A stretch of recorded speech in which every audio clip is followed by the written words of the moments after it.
What is going on, everybody out there? This is Jakejames Lugo. Welcome to the channel and welcome to this brand new JJ's One Man Podcast. I hope you all have been doing well. There's a lot of stuff to get into today. A couple small things and a few big things that we'll definitely tackle, as you could tell from the title. But as always, hopefully you guys enjoy this episode as you've been enjoying all the other episodes of the podcast. Make sure you leave me a like on this video. Subscribe to the channel if you haven't already. I've been uploading a lot of different content between gameplay impressions, unboxings, YouTube shorts, as well as podcast episodes like this. Show some love, give me your feedback, and tell me some topics you guys want me to tackle sometime in the future in other episodes of this podcast. But I hope you're at least enjoying everything that I've been uploading. I've been a busy bear over here trying to do a bunch of stuff as we go into the holiday season for 2023, because man, it's going to be a busy holiday season. We got Thanksgiving right around the corner. We just finished with Halloween. And then, of course, we got Christmas right after that. And you guys know how much I love Christmas, especially for us in the games industry, because we have a fun time during the holiday season. It's going to be awesome. But besides that, there's a lot to get into today. So make sure you guys do all that, and let's tackle all these like crazy topics that we got to discuss. So a few other things to get into before we get into the big stuff. A few small stuff. Let's talk a little bit about the Game Awards. The Game Awards nominees are going to be announced this Monday. At the time I'm recording this, hopefully this episode is up before they actually announce the nominees for Game of the Year, as well as also all the other categories for the show that they're going to be doing this year for 2023. I did a predictions episode for what the nominees might be over on my TikTok page. If you haven't followed me yet on TikTok, you definitely need to do so, because I'm uploading every single day over there different content related to gaming, related to Star Wars, related to a bunch of stuff, Marvel, movies, a whole bunch of things. But I talked a little bit about the Game Awards, and again, I had my thoughts about what might make it into the nominees for Game of the Year, as well as also a few other sections here and there. But what I am going to do for here on the podcast, after the nominees are announced next week, the following episode after this one, I'm going to talk more about what my predictions are for the Game Awards winners. I feel like it'll be more appropriate to discuss that type of stuff once we know what the nominees are for every single category, which would be cool because we could go through every single nominee. We could talk about what games have a solid chance of winning, what games don't, what games are going to get snubbed, even though we kind of have a good idea of what games are going to be snubbed this year. But regardless, though, we're going to talk all about the Game Awards next time, which should be a lot more fun and a lot more appropriate, and we'll be a little bit more informed once the Game Awards decide what they're going to do. I'm looking forward to the show this year because, as many of you know, I like Jeff Keighley. I like what he does with the show. I like the performances they have, and I like some of the cool things that they get to reveal with the world premieres and stuff. But we'll talk all about that next time. So the other thing that's a quick mention I should talk about a little bit here is the SAG-AFTRA strike is over, which is good. Thank God. Finally, everybody could get back to making movies. Everybody could get back to talking about movies, because I was sick and honestly tired of hearing about the strike.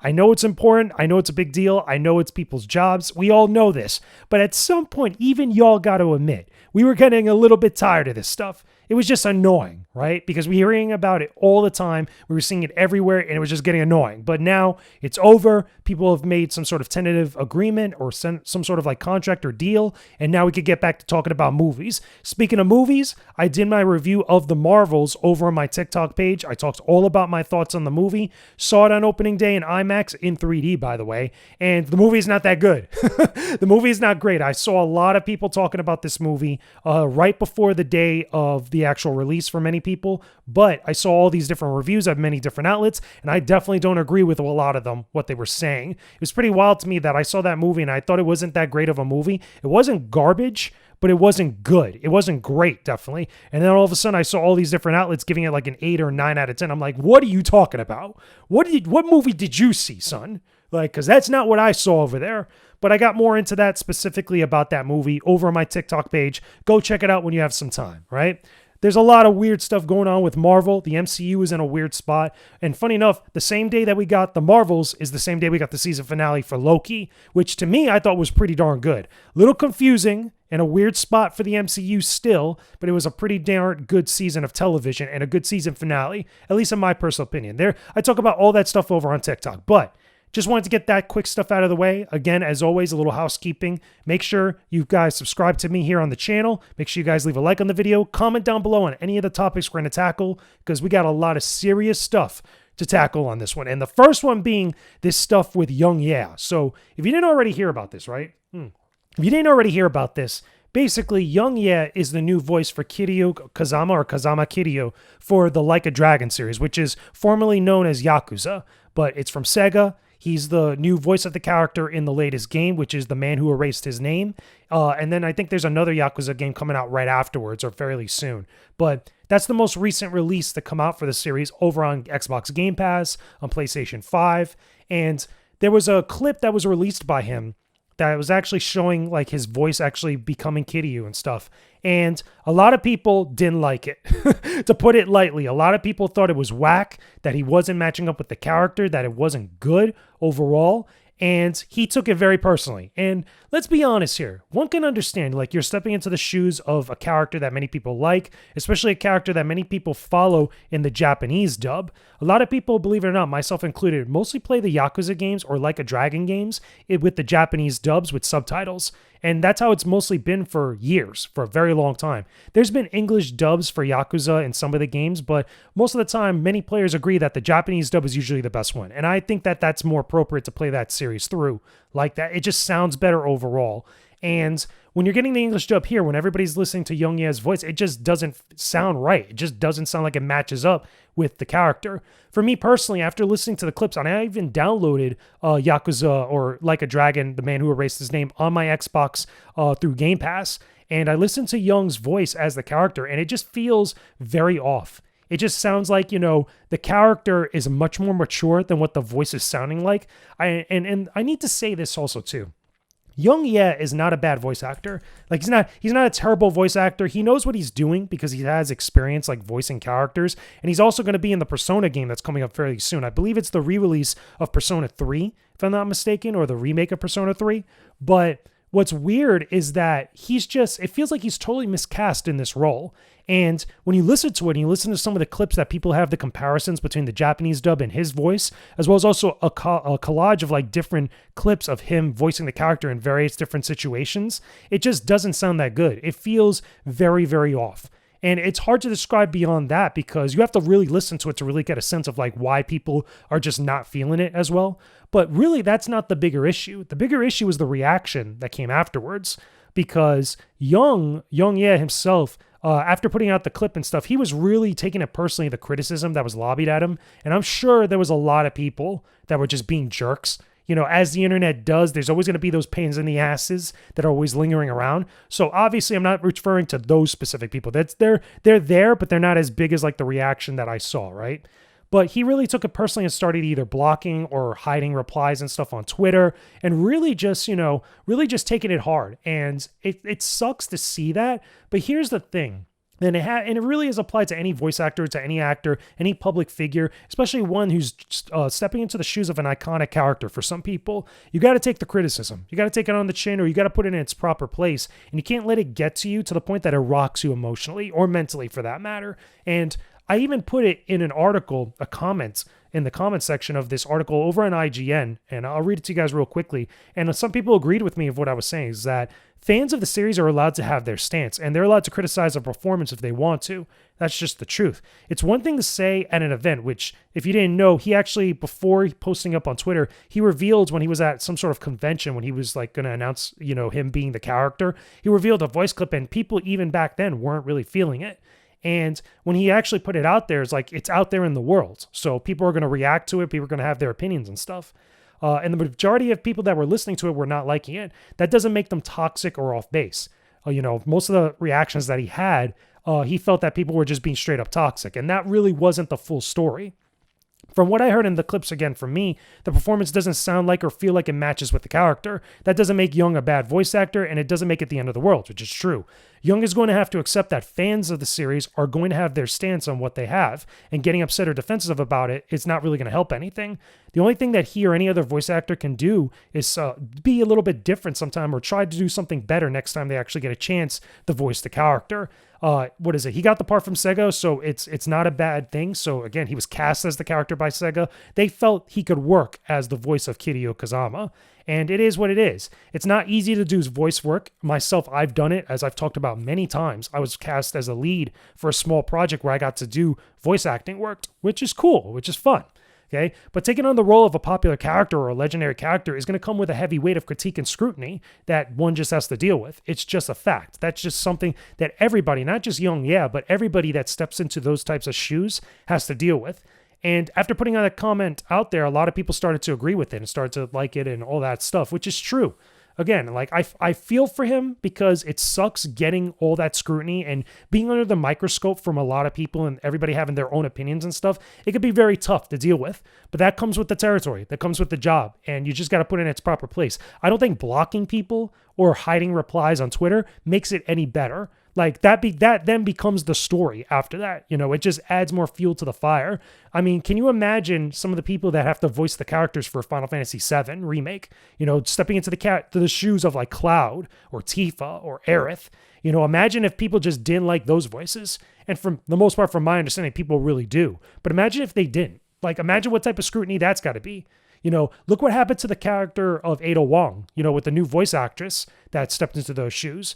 You know, a lot of people didn't like what she had to say or her actual performance, and she didn't like what a lot of people had to say, is what I meant. And it's a shame because a lot of people shouldn't have to deal with that, but it comes with the territory. It doesn't excuse the terrible behavior of people. Like, if there's people that are just being jerks and just being toxic and nasty, of course that's not cool. But like, you can't just put that same type of umbrella over every piece of criticism. That's just not realistic. That's not fair, you know, because people are buying this game. They're going to have their opinions after spending their hard-earned money on the game. So it is what it is. So I hope that things get a little bit easier for him. I hope that, you know, people maybe lighten up a little bit, but you got to just accept it. That just comes with the territory. So a couple other things we got to dive into. And this one is going to be, you know, a little bit more dear to me now because we're talking about the Star Wars community. Okay. And I have to feel like I have to put the Star Wars community in check, like hard check, if you know what I'm saying. The reason being is because for a while now, and I've talked about this a few times on this podcast, I've talked about it on TikTok, even on Twitter. I actually put up a post yesterday before I recorded this podcast talking about this stuff and referring a little bit to it, but I wanted to get more in detail in this episode of the podcast. You know, I've been seeing a lot of toxicity in the Star Wars community, and it's coming from people that are claiming that they want to put more positivity into the Star Wars community to the point where it's like they want to see the community thrive. They want to see all these good things happen for them, but not necessarily for the full community. It's really just for their little section of it and really to their, like, you know, criteria, which isn't fair, which isn't right. So what do I mean by this? You know, let me make it something perfectly clear. A lot of the stuff I'm going to refer to obviously has nothing fully to do with me. It's something that I've observed. And as part of the Star Wars community, as someone that covers a lot of video games and talks about a lot of Star Wars and stuff, it's still something that happens that I could comment on since it's so public out there. That doesn't necessarily mean I'm taking sides. That doesn't necessarily mean that I'm trying to police or scrutinize every single thing that's out there. Okay, let's just get that out the way. You know, I'm allowed to have my opinion as much as all these people are so open about having their opinions being put out there on social media, especially places like TikTok, which we'll get into in a second. So a lot of the stuff that I'm seeing is a lot of this hatred and a lot of this very nasty vitriolic attitude towards someone like Star Wars Theory. Now, the reason why I mention him is because he's such a prime example of what's been going on as of late for the last like couple months to like a year or so, where not only he's the biggest YouTube channel that covers Star Wars, he's the biggest content creator that covers Star Wars in general, but also he's the easiest example to show how just some people just while out, you know, over everything that he says or does and like takes it to like such a far extreme to stuff that is just blatantly getting to the point of like outwardly lying about him, like just straight up just lying on this guy's name. Now, what am I talking about specifically? I saw a couple things posted up on TikTok and even on Twitter where, for example, a creator named Mattman, okay, or the Mattman Show, he had this post that not only just showed Star Wars Theory's page, just his like, you know, front YouTube page, but then put like the meme of like Obi-Wan Kenobi saying like, you'll never find a more wretched hive of scum and villainy. That's all it was basically like there, which is kind of a crappy thing to do. And like, this is like a regular occurrence now in the Star Wars community, but it's a crappy thing to do. So when people pointed that out and it's like, yo, that's like not cool. Like what the heck did he do? He went on to make another follow-up video explaining that he wasn't talking about him. He was talking about his community. But here's the thing. You just put a picture of the guy's page, and that's all you did. You didn't explain nothing. You didn't detail it in a description. You didn't do none of that stuff. You were basically just taking a pop shot at this guy. And because why you have your own opinions and stuff, that's whatever. It's fine. You're allowed to have your opinions about someone's content or about someone as an individual, whatever. Nobody's taking that away from you. But we need to really stop like getting into this habit of like doing one thing and then trying to put it under the guise of positivity, under the guise of doing good, when the action that you're doing in of itself is just kind of crappy. The reason why him and many other people, from what I've seen on the outside looking in, from like over here in the corner, minding my business, right? I'm seeing all this stuff where people are just getting mad at this guy for either expressing his opinions about stuff or for just saying something and other people taking it into another place that it isn't what it is. Like completely just misrepresenting what that guy says. Now, again, I'm not trying to defend Star Wars theory for any reason. The guy could defend himself. He doesn't need me or anybody else to do so. But can we honestly say that like the majority of people that have been so nasty towards that dude have not misrepresented him in more than one occasion, in multiple occasions? If you guys didn't remember, I was actually on the Rule the Galaxy podcast with Dave Doc, and I talked about this a little bit with him, where it's like, I'm seeing this as like a regular occurrence, not just towards Star Wars theory, but even to a couple other creators here and there, where like a certain group of people or certain clique of individuals or creators just go out of their way to just do and say these things that misrepresent other people or misrepresent other topics or discussions related to Star Wars and the Star Wars community. And I just say to myself, it's like, how can any of these people really care about making their community more positive? How can they care about injecting much more better stuff into the community and actually uplifting people when they're always constantly getting caught up on nonsense like this? Like, that's literally what these people do on a regular basis. You look at Star Wars theory, for as much controversy that gets thrown on that guy or what, kind of like drags him into it. Most of the time, all his videos, when you really look at it, he's just talking about Star Wars. And it's usually someone that takes something he says and then just rolls with it and just goes crazy. Like, oh, he said a thing about bricks and screws with Andor. Now all of a sudden it's this big deal that everybody on Star Wars TikTok has to comment on and take jabs at the guy. It's like, really? Like, really? Are we really going to be doing this like all the time? And is it like channels that, from what I've seen, and creators that are just going to make multiple videos about this same type of thing? Like 3, 4, 5, 6, 7 videos over time about this same thing? Like, come on now. Like, what are we doing here? Like, what's the point of this? And go back to that Matman guy, or that Matt Show guy, I'm sorry. Yeah, Matman Show, I'm sorry. But, going and making like 3 videos, and then prior to that, making other videos just taking jabs at the dude for nothing that he said that was really all that bad, let alone controversial. And what makes this even more silly, and the kicker out of this entire thing, because all these same people are going after Star Wars theory or going after specific creators, and not one of them really makes a video about them directly. Doesn't really speak on them, doesn't really talk to them, doesn't interact with them, doesn't say nothing. The guy will go and make a video about like the prequel trilogy or the sequel trilogy, because that seems to be a big thing, obviously, with Star Wars TikTok, where anything that someone says bad about the sequel trilogy, immediately they try to put them in this box of being a toxic individual or being a bad person. And I think that's so unfair and that's so like misrepresentative of what a person's opinion might be, let alone just completely dogging on the person and lying on their name. And I'm not just talking about Star Wars theory. I'm talking about like other people I've seen. Now, of course, I have to say this, and it sucks I have to say it so many times. I'm not talking about the fringe people. I'm not talking about the people on the far crazy extremes. I'm not talking about the people who literally you could see firsthand that all they're about is about causing drama and nonsense amongst any community, not just the Star Wars community, but like you could tell like firsthand when you look at somebody's content and the way they speak about certain stuff, whether they're actually there to make a point or they're there just to stir the pot. And I'm not talking about the people that are just stirring the pot. And you can make an argument on both sides that there are individuals that are like that. And, you just have to look. Just look at some of these videos. Look at some of the videos of people that care about like things like diversity, change and all that stuff, which aren't bad topics. But when you look at them talk about it and the way they speak about it and the way that they go about discussions, you could tell that they're only doing that just to stir the pot. They're not doing it just to make a point. They're not doing it to uplift the Star Wars community, let alone any other creator out there and stuff. They're only just doing it because it gets attention and because they look good. Now, here's the other thing too, which is another crazy thing we have to touch on, which again relates to Star Wars theory, but it speaks to a much larger discussion. This whole thing about this guy's editor, or I should say former editor, because from what I gathered and what I saw, and it became an issue where other YouTubers from other scenes were jumping into the mix and commenting on it. This is why we're even talking about this, is because where this guy's former editor, okay, and I forgot the dude's name specifically, but this former editor was so upset about like a certain deal or certain thing or business arrangement that he had with Star Wars Theory that he decided years later to go and leak DMs that he had with the guy and then try to lie on this dude's name. What makes this even more comically stupid was that even the leaked DMs show that Star Wars Theory really did nothing wrong and was actually going about it the way that you would go about it with a business arrangement. And the dude was literally just wiling out because of a small bit of credit. Mind you, and this is the point that other YouTubers were commenting on, the guy still got paid. Still got everything that he agreed to, that he had negotiated and all this stuff. But now here he is coming out 2 years later or 3 years later, trying to just make this guy look bad and trying to just capitalize on the hatred and the vitriolic nature of all this stuff that gets thrown at Star Wars Theory in order to get attention for himself.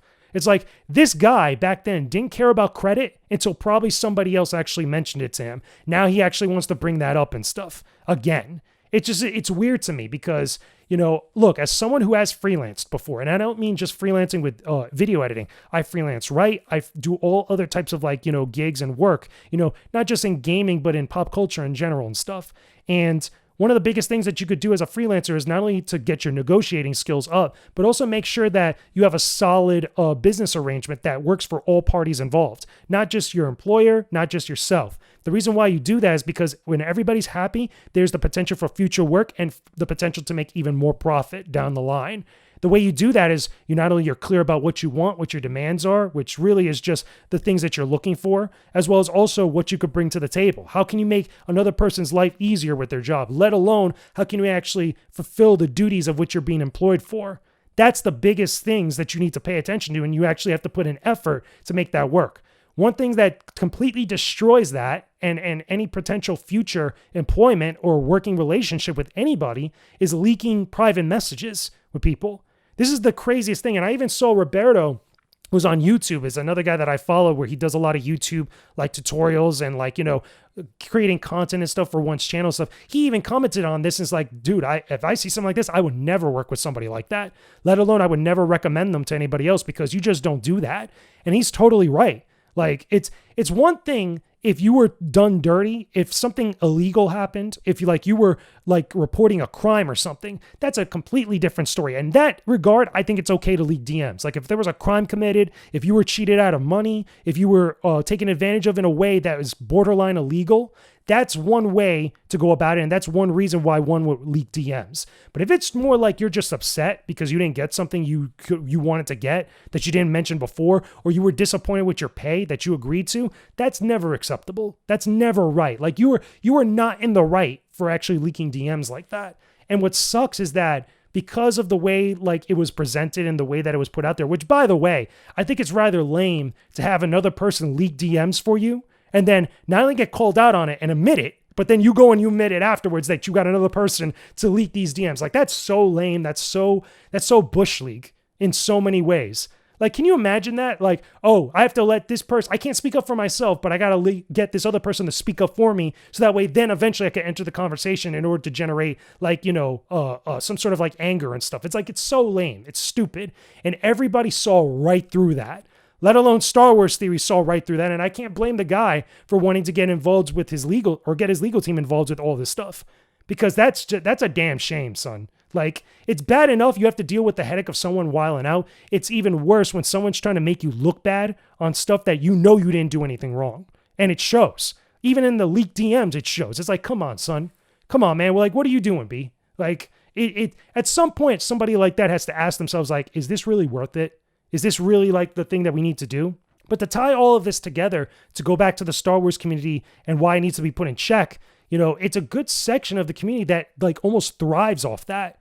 And it's a shame because it's not about the discussions about Star Wars stuff. It's not about the fact that we're possibly getting new movies very soon in the next couple of years. It's not about the fact that next year we're going to be getting Star Wars Outlaws and possibly other Star Wars games from Respawn Entertainment, as well as also the craziness that happened with Star Wars Hunters and how the game got delayed again, even though it didn't look good to begin with already. It's about none of that stuff that is actually relevant and actually important to Star Wars discussions. It's about nonsense and BS drama that people almost manufacture themselves and certain channels and certain groups that thrive off that.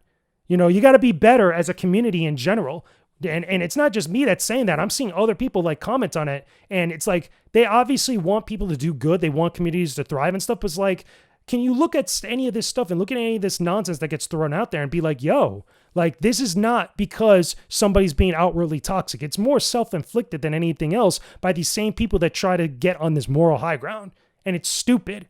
It's like, you know what was crazy to me? What was crazy is that a couple certain creators who I won't mention that I saw on social media wiling out about certain stuff, and they were only saying stuff because they knew it would get them attention. They had nothing to contribute to the conversation. They weren't even part of a certain conversation, right? But they want to make a comment about stuff, and they want to say certain things because they think or they believe that it will make them look good to certain larger creators that will continue to make them look good and push their stuff out to make it look like they're quote unquote in the in crowd. And to me, that's so like high school. That's so Bush League. That's so stupid. That's so dumb. It's comically ridiculous. Like, what are you doing? Like, what are you doing, people? Come on. Like, how are we going to make the Star Wars community better when you're caught up on that type of stuff? Let alone trying to hate on one guy solely because of nonsense. Like, come on, man. I get it. He's got 3 million plus subscribers on his channel, plus other channels on top of that. He's making a Vader fan film. You might have your opinions about it, whatever else, but come on now. Come on now, son. Like, at some point, this is just like too ridiculous. And it's like, y'all just got to stop. There's better stuff to talk about. There's better stuff to focus on. Like, heck, I don't even like the High Republic. Go talk about the High Republic, for God's sakes. You got books out. You got other stuff coming out soon. Like, for real. It's so ridiculous, man. Like, the Star Wars community as a whole, and I don't mean just sections of it, as a whole, needs to see right through this type of nonsense and get focused back on the discussions about the content itself. Talk about the movies, talk about the games, talk about these books, talk about these comic books. There's stuff that's going on with Dark Horse stuff and Marvel stuff that's happening right now, but y'all want to talk about BS. Like, come on. What are you doing? For real. Anyway, I'm just one guy that's over here in the corner talking about Star Wars games, minding my own business, being as unproblematic and as unannoying as possible. But even I look at this stuff and it's like, yo, y'all just got to do something about this. You know, y'all are like the Boogie documentary that I just saw, the Boogie documentary, Boogie 2988, that went up on YouTube recently, where the guy is in misery, but doesn't want to do anything for himself in order to get out of it or to like change things up so he's not miserable. Y'all want to continue being miserable with the nonsense in this. And you're not going to make the Star Wars community better, let alone any other fandom better, if you just continue to just rumicate on it. You know, just let it linger. Just stop it. Just do something better and actually just focus on the content. Because I think not only yourselves, but everybody else as a whole, as a fandom, as a community, will be so much more better off. Okay? Learn some maturity. Get some maturity in there and just like stop getting caught up on nonsense is all I'm saying. I know like I could keep talking about this stuff because there's so many layers to it. And there's so many other things that make this like stupidly complicated, but it doesn't have to be, you know, and it really just starts with people just really taking a step back and really just approaching things from a better mindset. So that's my thoughts on that. Let me know your thoughts in the comment section down below. Do you agree with what I'm saying? Do you see where I'm coming from with all this? Especially if you're in the Star Wars community, whether you like games or whether you like the movies, whether you like the TV shows on Disney Plus, all this stuff. It's like, damn, man. It's like, I'm just saying, it could be so much better than this. Now, the last thing I want to speak on, and I'm not going to like talk too much about it for a long time, but I do think it's important, especially with the Game Awards coming up very soon. I think there's a lot of connections here with this. Let's talk about the Golden Joystick Awards. Now, I'm not going to talk about the awards themselves. The winners are already announced. You could go find them all over the place. They were shared on Twitter at the official Golden Joystick Awards account. And it is what it is. You know, you can have your opinion about the winners and stuff. I don't think a lot of people really pay attention to the Golden Joysticks, to be honest with you. Much like a lot of people don't really pay attention to the DICE Awards, even though the DICE Awards and even the Golden Joystick Awards, a lot more industry people care about that as opposed to everybody else where they watch and pay attention to the Game Awards because of the world premieres. Let's be honest here, and all the other like spectacle around it. But the reason why we're talking about the Golden Joystick Awards is because there was a story that came out about one I hope I'm pronouncing this right, Meghna Janeth. Again, I apologize if I say the name wrong, but Megan here, okay, she was originally asked to present at the Game Awards. She was actually originally asked to present for I think it's Best Narrative? No, correction. It was I'm trying to look here because I'm looking at her original. Yeah, she was a narrative designer. She was going to be a presenter there for guest presenter, et cetera, et cetera. Yeah, she was supposed to present Best Narrative, I believe it was, okay, at the Golden Joystick Awards. And unfortunately, while she was originally going to do that, she decided to refuse. She decided to withdraw. And the main reason that she cited, she actually put out a couple tweets about it, is that the Golden Joysticks at the time were not allowing anybody to go up on the stage and actually make political statements, for any reason at the Golden Joystick Awards, which there's a lot of stuff we'll get into in just a second, but that was her reasoning for why she wasn't going to do it, that she decided to back out of it, okay? And a lot of it has to do with best storytelling. I'm sorry, here we go. I just found it. She was supposed to present best storytelling, okay?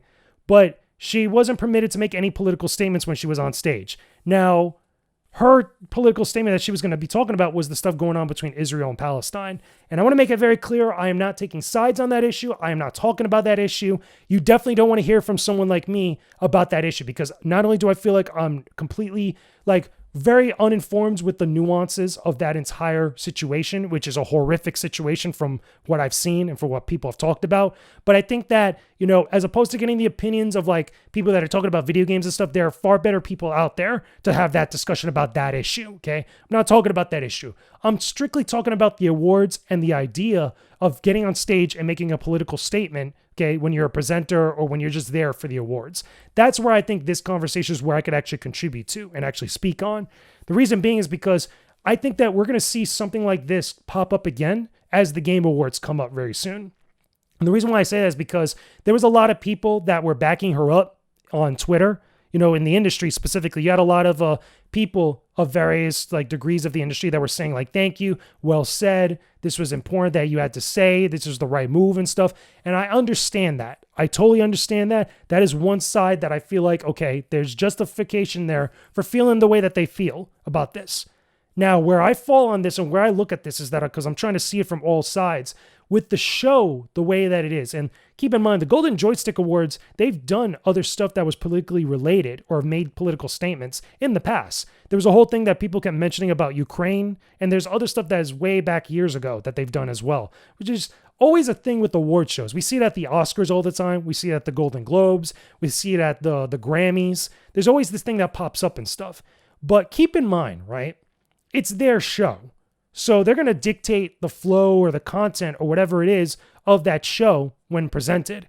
And if one of the big things that they're not allowing anybody to do this time is not make any political statements, they're allowed to do that. I don't think that makes the show any less good. I don't think that makes the show any less important or whatever else. And I don't think it vilifies the show. Let's be honest here. It does make them a little bit hypocritical. And I do think that it's fair to ask those people that are running the Golden Joystick Awards, it's why is it okay to do this political thing over here, but not okay now? Or why is this acceptable and why this wasn't?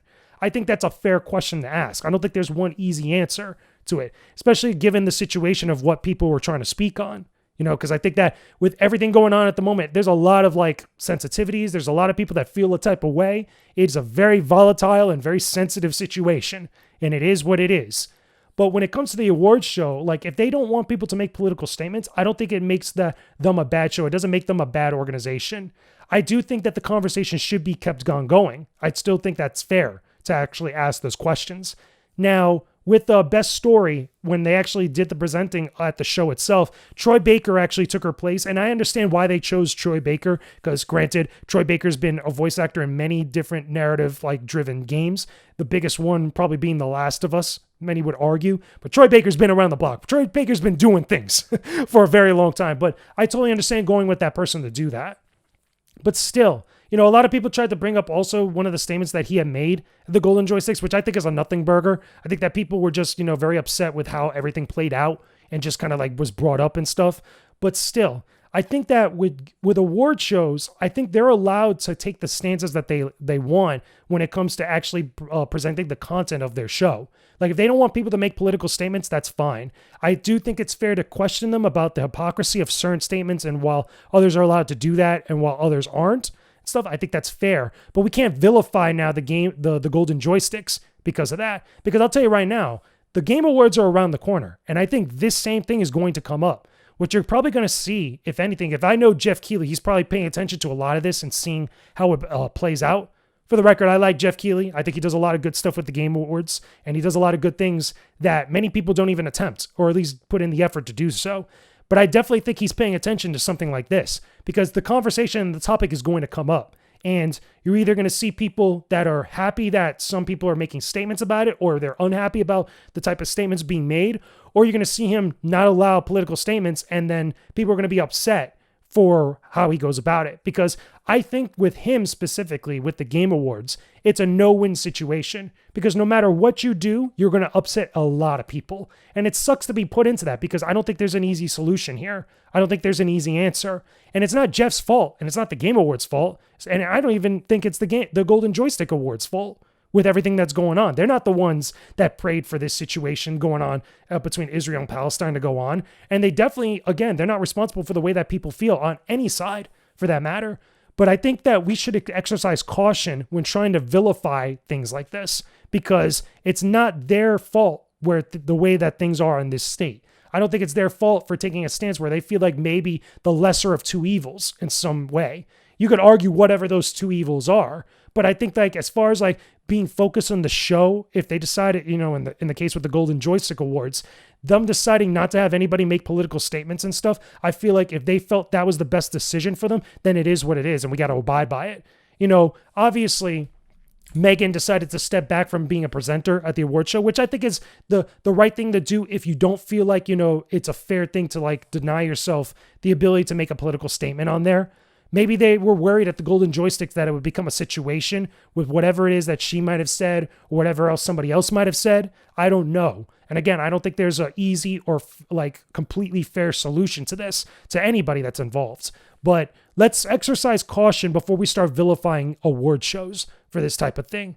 I think the same type of conversation is going to come up with the Oscars eventually at some point down the line, which you could argue it did beforehand too with the previous Oscars that just passed. But when the award show season again starts to pick up, you're going to start seeing a lot of these same questions and these same issues get brought up often between different people, whether it's very popular like celebrities or people that are involved with the industry or some of the people that are being the hosts of these shows. You're going to see it pop up more and more. But let's exercise maturity and let's exercise caution. That should be the whole theme of this episode is maturity, caution, and dignity. You know what I'm saying? Because it seems like there's going to be a lot of that being brought into question or just chucked out the window for whatever reason.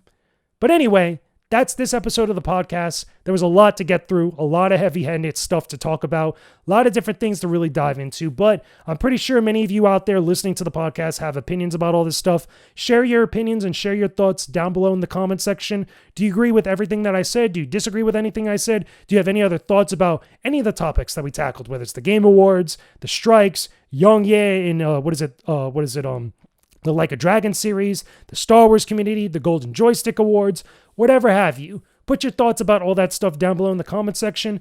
Leave a like on this video if you can. Subscribe to the channel if you haven't already done so. Again, show some love to the channel. There's a lot of great content, including this podcast, as well as also other videos that I've put up on the channel as of late, including a bunch of YouTube shorts. I just did recently an unboxing for a Basilisk Sean figure that I got from Diamond Select Toys. That's Basilisk Sean straight out from Knights of the Old Republic. It's a really beautiful statue. I did a whole unboxing video of it, both on my YouTube shorts and also on my TikTok. So go check it out. Make sure you definitely go follow me on TikTok when you can as well for even more content related to gaming and all this other stuff. But with that being said, I will talk to all of you again very soon. Peace out and stay epic, everybody.